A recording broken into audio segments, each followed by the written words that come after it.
Amigos, comenzamos este programa dándole la bienvenida al ex ministro de Justicia, ex presidente del Tribunal Constitucional, Víctor García Toma. ¿Cómo está, doctor García Toma? Gracias por estar con nosotros en estas horas aciagas para el Poder Judicial, pero algo bueno pues tendrá que salir de esto, esperamos, ¿no? Bueno, en otras se vuelve a renovar la posibilidad de, esta vez sí, llevar a cabo un profundo proceso de reformas, no solamente en el ámbito del Poder Judicial, sino en realidad, dada la naturaleza de la crisis, de todo el sistema de justicia. Ahora, yo lo que le comentaba primero es uno que va viendo pues allá varios presidentes del Poder Judicial a lo largo de los años, incluso jueces supremos que a uno le ponía expectativas, ¿no?, con respecto a lo que podrían ser los cambios. Al final todos tienen una especie de reacción conservadora cuando llegan al Poder Judicial, porque ahora, como siempre, reclaman la autonomía del Poder Judicial para ellos realizar los cambios que sean necesarios, pero al final todo pasa por agua tibia. En realidad, parte del proceso de elección de la presidencia de la Corte Suprema implica el establecimiento de una política de alianzas. Y eso hay política, como usted dice, claro, se hace política. Y eso hace que en el desarrollo ya de la gestión, evidentemente eso significa una traba, porque no se puede avanzar, no se puede, digamos, dejar de lado esos compromisos que se han planteado, ¿no? Ahora, pasemos un poquito a lo inmediato.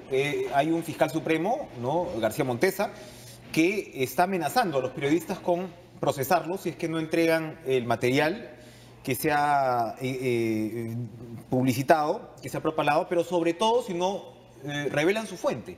¿Qué está pasando con la Fiscalía por ese lado? El propio fiscal Pablo Sánchez de la Nación, fiscal de la Nación saliente, es verdad, pero fiscal de la Nación, se supone que había tranquilizado a los periodistas con respecto a esto, que había sido pues una descoordinación, pero ahora es un Supremo el que está oficiando eso. Bueno, eso implica que estamos frente a una ignorancia supina. La Constitución protege el secreto profesional y en el caso específico de los periodistas incluso existen tratados y convenios internacionales que así lo salvaguardan. En consecuencia, esa actitud del fiscal, más allá de lo prepotente, implica un desconocimiento del derecho, digamos, bastante craso. Y nos toca dudar más allá, porque es un fiscal supremo que llega a su puesto elegido, por supuesto, por el Consejo Nacional de la Magistratura en agosto del 2016, el actual Consejo Nacional. Y sin dejar constancia de que todo este proceso de investigación ha estado bajo la responsabilidad del Ministerio Público.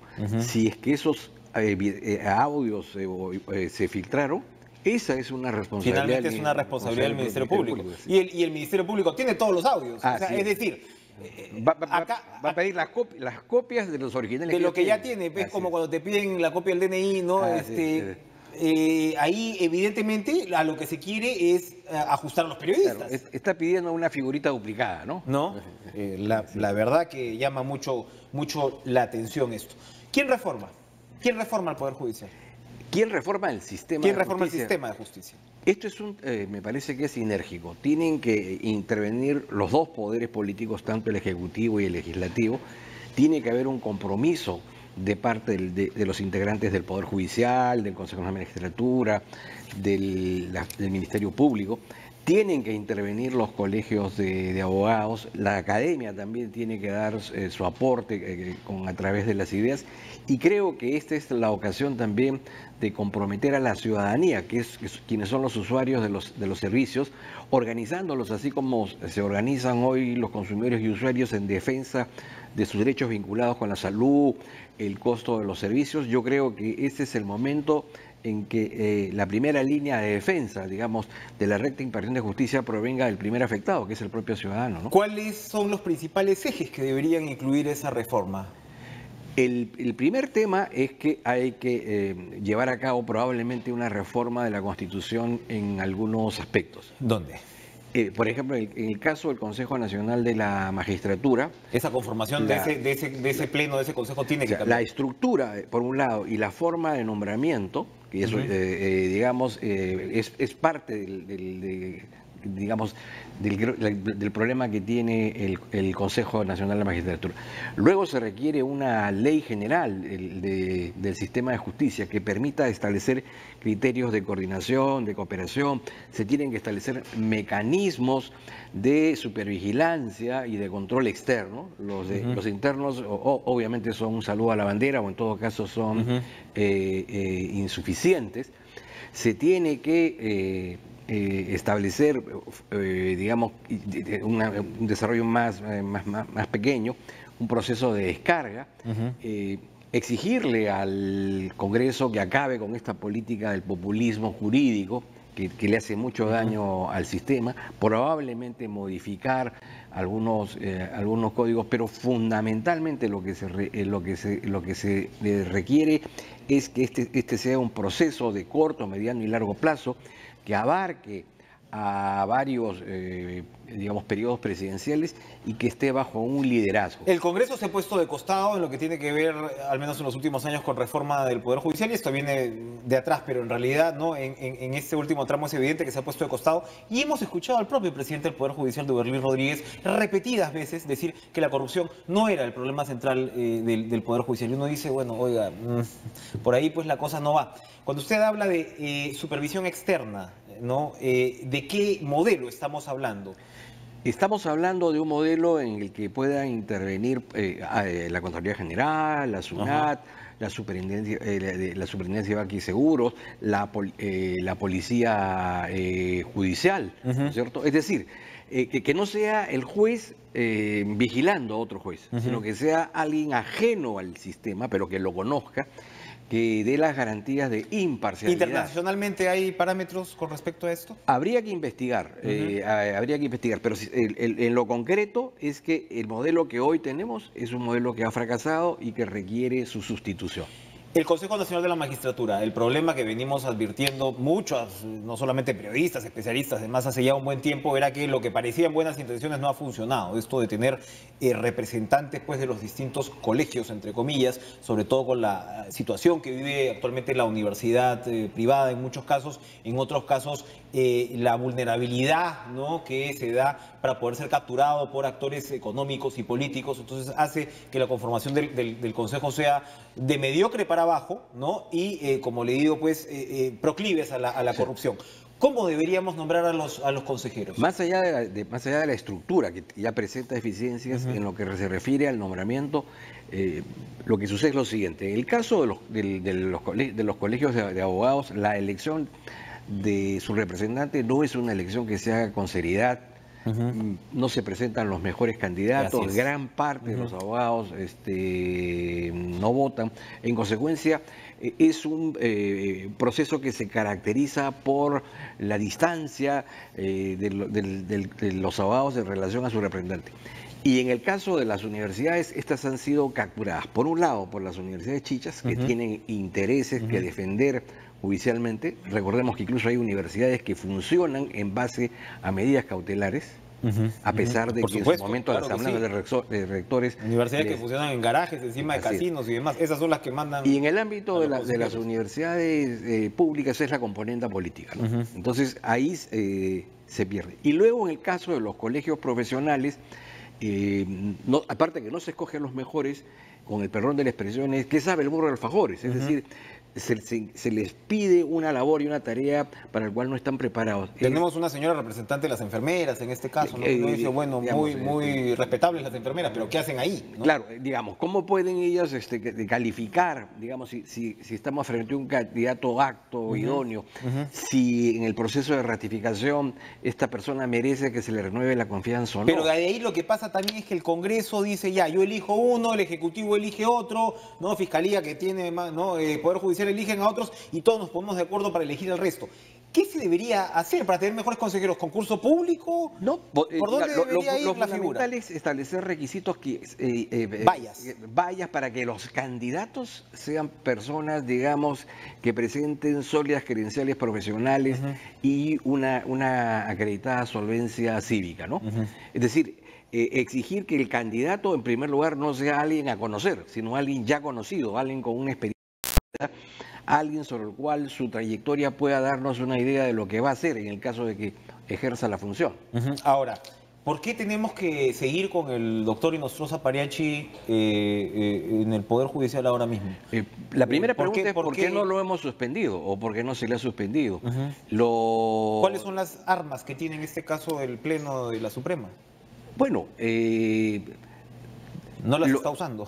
no las está usando y parece que no las quiere usar, ¿no? Digamos, ha habido mucha condescendencia. Las declaraciones que han surgido del propio seno del Poder Judicial han sido hasta un poco distractivas.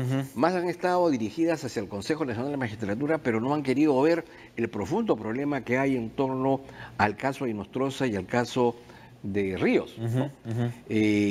Ahí hay una suerte de condescendencia, como sucede también en el Congreso, ¿no? Esta suerte de otoronguismo. Ahora, pero este otoronguismo tiene sus resultados, porque sea en todos los audios de los que se ha escuchado, en uno de ellos se escucha a Ríos hacer lobby, digamos, por un juez que estaba muy cuestionado porque le había favorecido al rector de la universidad, se me escapa el nombre, este rector que ganaba millones y millones.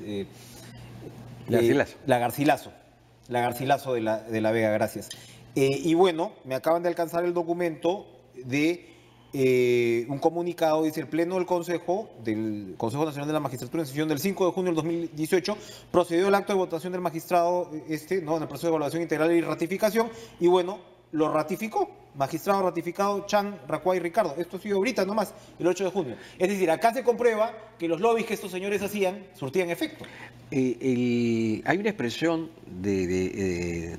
del presidente de la Corte Superior del Callao, Ríos, que es gráfica, ¿no? Es decir, a la judicatura no llegan los mejores, llegan los amigos. Los mejores amigos. A los ¿no? mejores amigos. La amistad tiene pues un valor agregado. Y la promoción y el avance de la carrera judicial se hace haciendo favores para que a su vez te los devuelvan, ¿no? Entonces, esas son dos máximas, digamos, que Capone o cualquier otro grupo mafioso podría haber llevado en la práctica seguramente. Para ir terminando, doctor García Toma, usted por supuesto ha ocupado pues estos puestos importantes y conoce este mundillo, pero llama la atención, ¿no? En los audios, esta suerte de parsimonia, ¿no? En la que se escucha que muchas veces uno, ¿no? Hermanito lindo, doctorcito lindo, ¿en qué te puedo servir? Eres un hombre, ¿no? Estás haciendo una obra de bien cuando, ¿no? Favorecen individualmente a este señor fiscal, ¿no? Que se va a Tacna por encima de quien sí debía llegar, ¿no? Es, ¿no? Una persona humilde. Estás haciendo una obra de bien. Eres, ¿no? Eres un señor. Hay también toda una suerte de... Yo no sé, que lo hemos visto a lo largo de los años cuando saltan estos casos de jueces corruptos. Es un lenguaje encriptado, ¿no? No, es claro, encriptado, pero hay una suerte de sectarismo también, ¿no? Dentro del Poder Judicial, que ojalá esta reforma, yo sé que suena a accesorio, a superficial, pero yo creo que va más allá. El sentido de autoimportancia que se asignan estos señores es bastante elevado, ¿no? Pero además, Enrique, probablemente no sea su caso, pero para aquellos que están vinculados con la Administración de Justicia, porque son litigantes, porque son abogados, porque han ejercido la magistratura, estas circunstancias que ustedes han develado no resultan extrañas. Es decir, no sorprende. Sabemos que existen.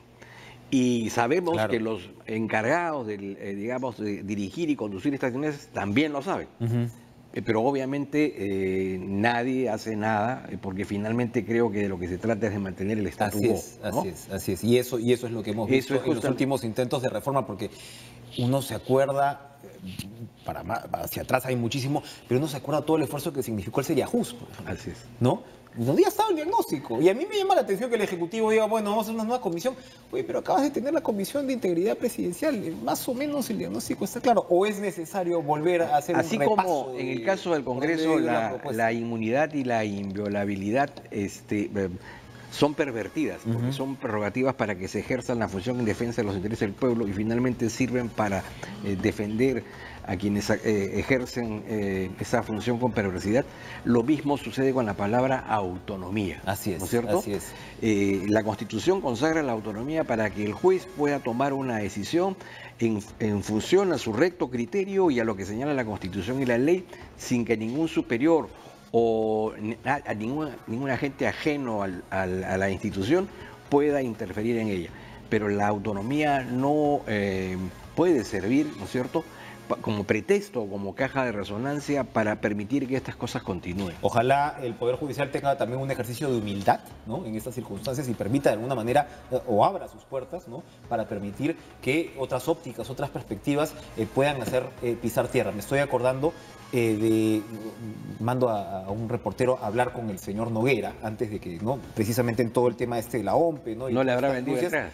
No, porque se había hecho pues una denuncia sobre las irregularidades, ¿no?, del señor Noguera con el señor Luna y demás, y lo primero que le dice el señor Noguera al reportero es: doctor, yo soy doctor, ¿no? Así estamos. Doctor García Tomo, usted sí, muchas gracias por acompañarnos esta noche. Vamos a ir a una pausa y no se vayan, que regresamos con mucho más en Caracas.